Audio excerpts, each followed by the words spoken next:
Whoa! Whoa, that's hard. And it's slippy.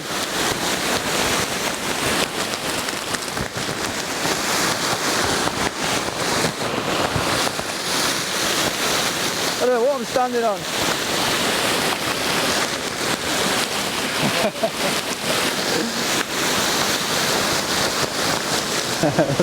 That was fun, I enjoyed that.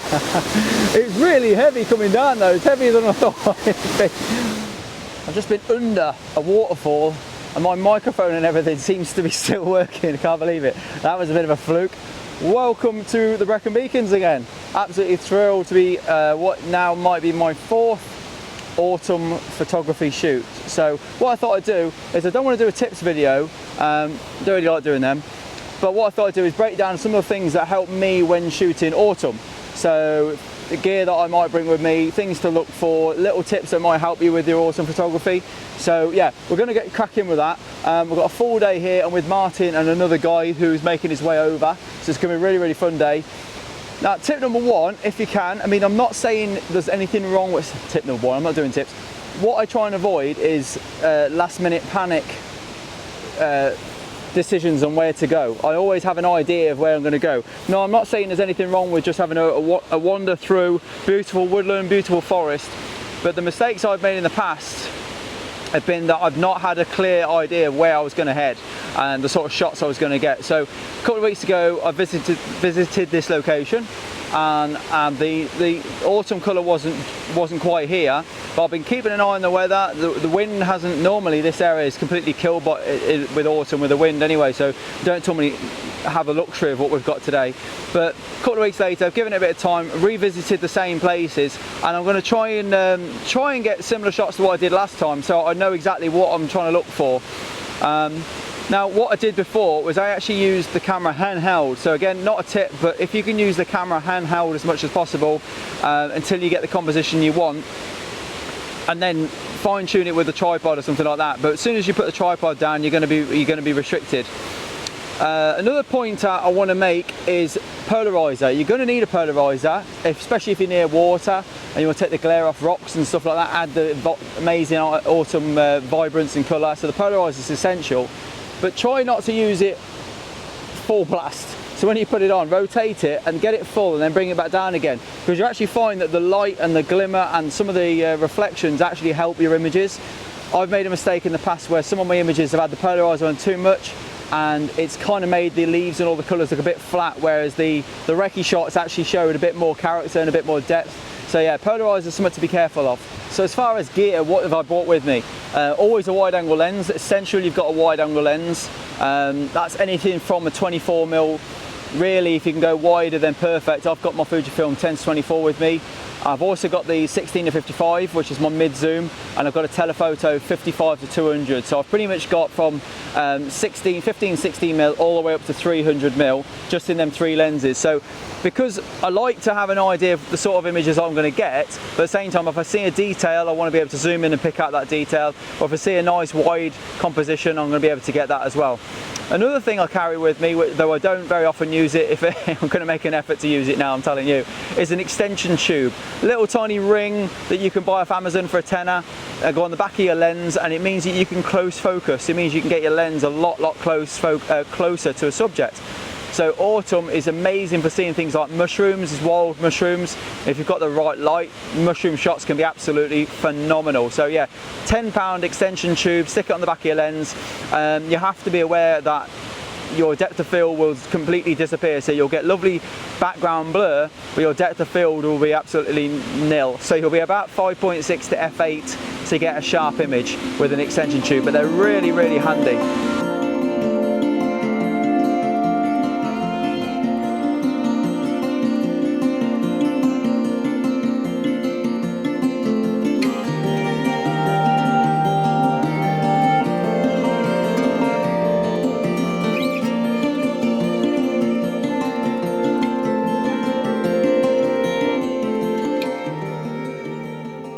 Found my first shot, I'm pretty pleased. I forgot to mention, always keep a ton of these. Even if you're in the woods, not by a waterfall, for autumn, you'll always get the camera will get dripped on non-stop. So just loads of dry cloths, lens wipes, stuff to wipe the camera down, keep it nice and dry. So yeah, I've got about 5 or 6 in the bag. So you need a load that you can get wet and a load that will stay dry, if that makes any sense. So keep a load of these in the bag. So yeah, they stay in my pocket, keep my polarizer clean and dry. So I found a shot here now today. Funnily enough, I'm with Martin again today, and this is standing exactly in the same spot he was when I first met the bloke about 2 weeks ago. But last time I came down here, I wasn't really seeing a composition that I thought would be. I think the river was, we'd had like a lot of rain, and the river was flowing so much that it was just too much for me. There wasn't enough detail. It was just a mass of water coming down. So what I'd rather with a waterfall is I'd rather have a more detailed shot with less flow, if that makes any sense. So you've just got more control over the water and a bit more interest. Okay, so there's loads of water. It's impressive to stand by and look at it, but taking a photograph is a bit difficult. So I found a composition now today. I've wandered around, and as often is the case, I actually found this shot whilst doing the B-roll for this. So it's a photograph I've kind of taken before, but really lovely water. What a beautiful place, isn't this amazing? These waterfalls here. If I can find the name, I'll put the name down there. Isn't it beautiful? So these waterfalls here, the other day you couldn't see them. It was so much water, it was just overflowing, it was just awful. So we've got loads of awesome colour, if I crouch down, loads of awesome colour, and I'm going to have a wide angle shot, really wide, all the way around there. Try and get the end of that waterfall in over there as well. So you've got the layers coming down here. And there's more atmosphere. There's a bit of mist at the top. Oh, slippy there. That's where you need the spikes. It's a bit of mist at the top as well, which is quite atmospheric. Really pleased with that. And the polarizer is making such a difference. If I put the polarizer on and just rotate it, you'll see what it's doing. It's just getting rid of all the glare in the water. It's crucial you've got a polarizer for autumn photography. Landscape photography in general, you need to have a polarizer. It's so powerful. I probably won't use any of the filters today other than the polarizer, because the other good thing about polarizer, it actually cuts down up to 2 stops the amount of light that comes in, so you can almost get away with a filter. So if you're at f11 or base ISO, you can get a shutter speed with a polarizer on like on an overcast day like today for about like half a second, so it's more than slow enough. So yeah, I'm going to do some handheld shots, trying to get the composition right here, and then I'm going to whack the tripod down and try and get it absolutely perfect. And I might focus stack. For the wide angle you don't always need to focus stack, but I might focus just on the foreground here and then again on the background. But yeah, this should be a really good image.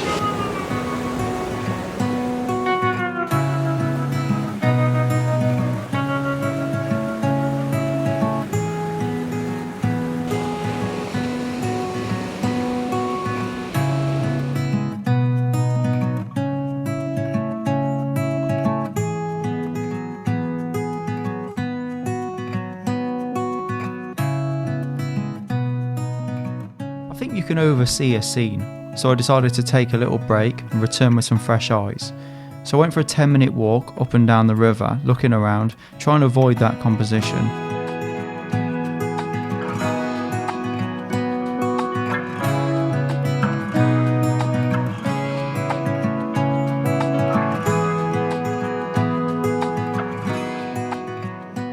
I was looking to return to find something different, so I walked around handheld and found a few compositions I really liked.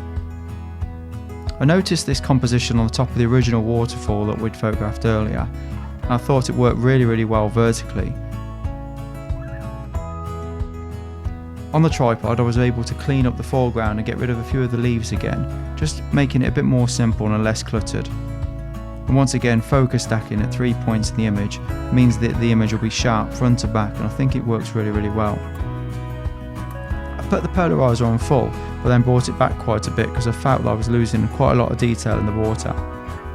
I do love this shot. I think the zigzag of the composition works really well.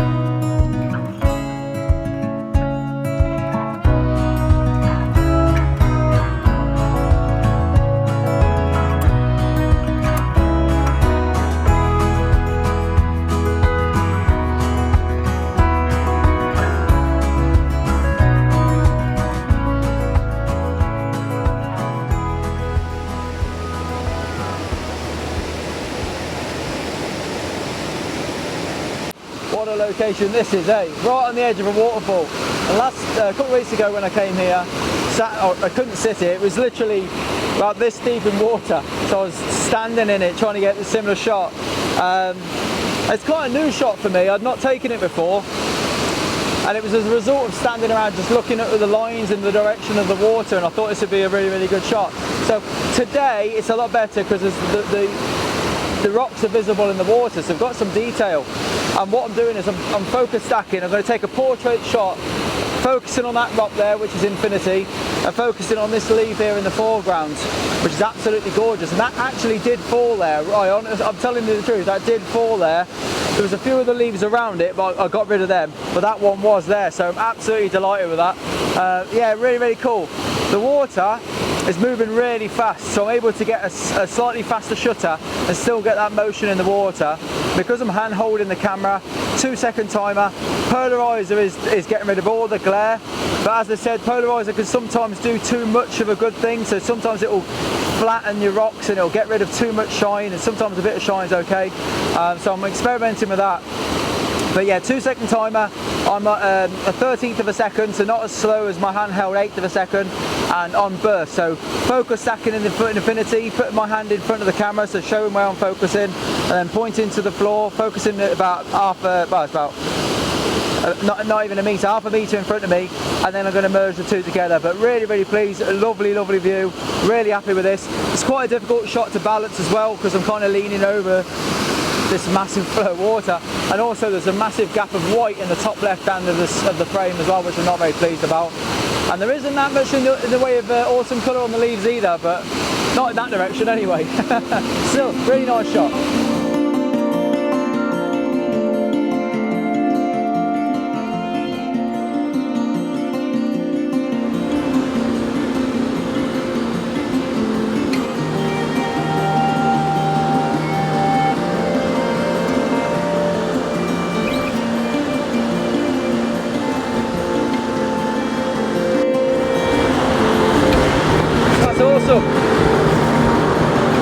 Love it.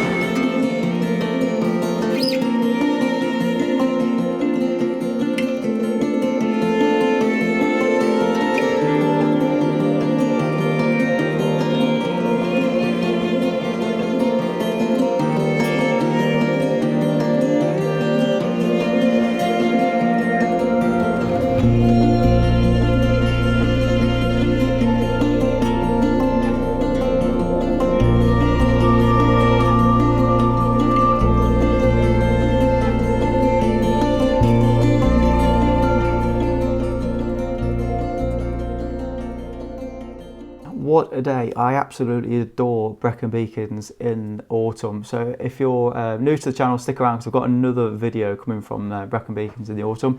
Head to a secret waterfall, which I'd never been to before, and I can see why it's secret. It was a get to. But do check out that video. It's coming up very, very soon, so hit the subscribe button if you haven't done already. But really, really good to catch up with Martin and Itay. Itay, the guy I never met before, but I'll put both of their Instagram channel, their Instagram links in the description, so do check them out. Great photographers and really, really nice guys. So yeah, come away with some great photographs. I'm really, really pleased with them. And just to actually, I mentioned in the video, didn't I, extension tubes. This is an extension tube. I didn't show you, but this is one. Obviously just a bit of plastic, dead cheap. I think I bought two of these, a 16mm, which is this one, and the 11mm, which I use more, off Amazon, both for about 20 quid, so they're very, very cheap. And if anybody can explain to me the difference between these and the sort of like Fujifilm original ones, I'm all ears. But yeah, as far as I'm aware, they all do the same thing until being told otherwise. They just are a little bit of plastic which you stick on the back of your lens, and it means you can focus a lot faster. Really, really handy, although I always forget to use it. But yeah, do pick one up and chuck it in your bag, just in case you see some cool mushrooms or leaves you want to do close-ups of or something. But yeah, the Polarizer, absolutely amazing tool. And if you haven't got a Polarizer, you need to stop this video right now, jump on Amazon or something and get one, or email me if you want one from Case. And They are amazing, and literally all apart from one of these photographs I took with just the polarizer. But as I mentioned, it's really, really important that you know that you could overuse a polarizer, and sometimes they get rid of the very detail that it is you're trying to photograph. So for example, I've got a few good photographs I like. Let's have a look at this one. So with the polarizer on full, I wouldn't have had this glare here. So just down the bottom of the picture where these leaves are, that glare probably would have been gone. Also this glare. So sometimes the water, see where you've got like a trickling of water, the very, very thin amounts of water. Sometimes if the polarizer's on too much, you'll lose that detail. It'll give you too much of a good thing, if you know what I mean. It'll cut through it too much. So the polarizer is an amazingly powerful tool, but again, the top of these rocks, if you had the polarizer on full, I dare say they would be solid black. You wouldn't see the glare that adds to the detail. So you just have to experiment and just get used to where full is and then come back a little bit. I always find that gives a bit more detail to the image. But yeah, really, really like this photograph. This was, let's say, the first image we took, and I did a little bit of gardening, as I said, around the edge of the leaves here. So just got rid of a few because there was just too many leaves, and then just left one or two leaves there just to add a bit of foreground interest. And obviously that's what we were focusing on. We're focusing on the foreground, focusing on the middle, focusing on the background. So it's a nice sharp front to back image. I do like the photograph. I think it's kind of weak in the foreground as far as this waterfall didn't work out quite as well. Perhaps I had a too slow a shutter. Let's have a look, see what that was. So look what the shutter speed was, half a second. Yeah, so perhaps I should have gone to a quarter of a second just to get a bit more detail. It's a bit too blurry, I think, the water is, just to retain that detail. But the motion of the water at the back looks great, so it works there. Now, Adobe Bridge Watch I'm looking at does never look sharp, but these leaves should be sharp, should be in focus. So yeah, it should be a nice sharp image. Might come out nice printed, that one. Now, I really like this image. Now, I think I might have overcooked the polarizer slightly because they were for this photograph. This is obviously a focus stacked image. I focused on that leaf there. I focused on the background, and it's handheld. Now, I'm not entirely sure why, but I always have an issue with my 10-24 close focusing, getting sharp images. So I'm not sure it's because it was like, 10th of a second? 13th of a second, so faster again. So it should have been fine, because I know I comfortably shoot with the X-T4 with its IBIS and the iOS in the lens. I know I can shoot at 1/8 of a second and get a sharp image. So 13th of a second shouldn't have been an issue. But down here, looks soft. Well, it is soft, it's out of focus, even though I know I focused on the leaf at f9, I think it was. Yeah, f9. So it should have been fine. Now, I really like this photograph, so I'm a bit annoyed that it's not sharp, and none of them really were. So I'm not sure if it's my lens or what, but I do really like the photograph. I like the idea of the photograph. Now, what I did wrong, I think I put too much on the polarizer, because there was some other photographs I took where there was a bit of glare in the rock there, and I think that added a bit more of a detail. But the camera wasn't in the right position because I was hand holding it. So in camera, I can't really show you the raw, but the camera, the file itself had next to no editing. So I'm really, really pleased with. I got that one of the rare occasions, even though I focused that there was literally it didn't need any editing. The polarizer was on, obviously, and all I did was apply a standard profile, and it was pretty much fine, apart from blending the two images. The only thing I had to do was to fill in a little bit of the gap in the trees, because there was too much of a gap in the trees. I was just too distracting for me. So put a bit of clone in this area here, just bring some of the bring trees in from another area, you know. But other than that, really, really like the photograph. It's a cool location. I like it as well because I've not seen anybody else take that photograph. So yeah, pleased with that. What else do we get? Just wish it was sharp in the foreground. Now again, pretty much the camera's in the same place. 10-second timer. It's not. It just doesn't seem sharp. I don't know if I'm focused there. I had to do loads of sharpening in Photoshop. Maybe it is. I don't know. I'm at about 11mm on my lens. Doesn't tell me. So I was about 11mm, so wide open. So I'm wondering whether or not my lens needs a bit of a service wide open, because it doesn't look that sharp anywhere in the photograph. I know this is because of my Photoshop sharpening. So Yeah, so that's a bit of an issue with that. But otherwise, I really like the photograph. And actually, the first time I ever went to this viewpoint, I actually stood on there and jumped off because we were there doing waterfall jumping. So it was really, really cool. But there was a lot more flow of water, and you have to jump quite far to clear the rocks at the bottom, and it's very flipping cold at the bottom as well. So yeah, we 5 or 6 of us did that. It was a really, really good day. So that was the first time I went there. Thankfully this time I didn't have to jump in. Now I really like this photograph. This might be my shot of the day, and I love the balance of it. I think it balances really, really well. So yeah, let's go to full screen. I thought I did that. Didn't work before. Okay, so yeah, really, really love the detail of the leaves in the foreground. Now they're sharp on this one, so maybe I'm zoomed in at about 14 mil there. Maybe I'm not quite wide open, but these leaves are sharp. So focus there in the middle, and then focus at infinity for the background. Merge them together, and it's worked really, really well. Obviously, just giving a bit of gardening around the foreground just to get rid of a few of the leaves. Again, I might have overcooked the polarizer slightly because there was more detail in this bottom part of the image, which is kind of lost because of the polarizer. But I think you can, with the burn tool, I was able just to bring it back.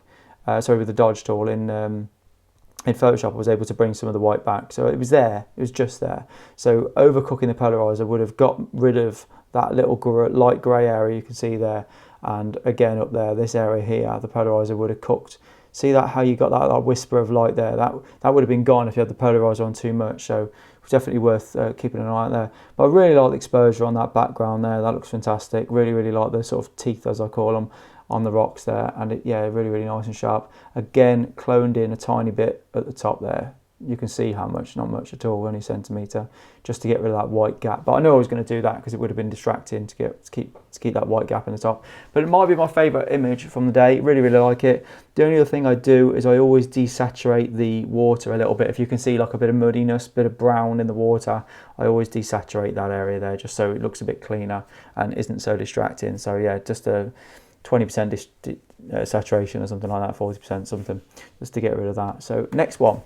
So this photograph I really, really like, but I didn't leave it in the video for that. It's rubbish on the left-hand side because it's a massive dark area. It's absolutely atrocious. But what I left it in the video for is because this is a 20-second single exposure and the leaves aren't moving. That's unheard of. Autumn, the Brecon Beacons in Wales, is unbelievable that you can do a 20-second exposure and the leaves haven't moved. That's a single shot. The intention was to exposure blend this. So what I was going to do a 20 or 30 second exposure. This might be a 30 actually. Is it 20 or 30? Oh, I lost my things now. 20 seconds. So this is a 20-second exposure. Now what I was going to do then was a 1/4 of a second exposure and bring that detail from the water there and the trees, because I thought the trees would be blurry, and literally use a 20-second exposure for this part, the bottom part, just to get rid of all the ripples. But I was so blown away by the fact that a 20-second exposure could have sharp leaves. I don't think I'll ever see that again. Not in Wales anyway. But yeah, so kind of like the photograph. Obviously dreadfully dark over on the left hand side, but it's I do like the photo. It doesn't balance at all, but it's a nice scene. But yeah, just very, very interesting, and get single shot 20-second exposure. I'd like to say handheld as well one day. But yeah, I hope you enjoyed the video. I've got another video coming up, at least another video in the secret waterfall in the Brecon Beacons with Neil.